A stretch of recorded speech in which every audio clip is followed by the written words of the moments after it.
healing. Let's see who our volunteers picked.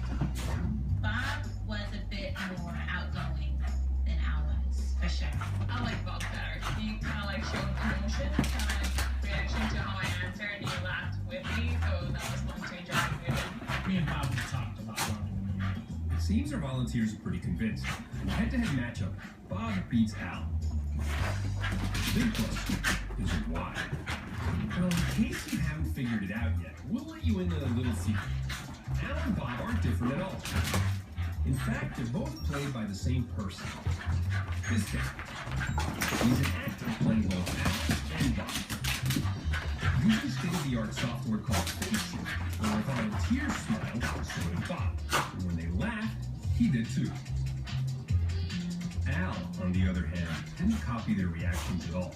In other words, Bob mimicked their responses, and Al didn't. So why does everyone prefer Bob to Al? Here to explain why, Professor of Marketing Jonah Berger. Your brain is built to decode thousands of tiny verbal and non-verbal cues that occur whenever you communicate with someone else.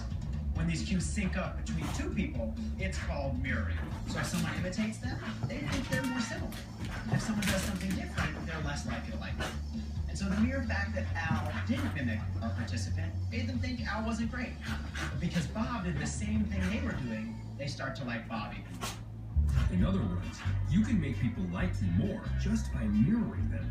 And this also happens naturally whenever we come in contact with someone we genuinely like. When two people really get along, their breathing, voice tempo, and eye movements can also get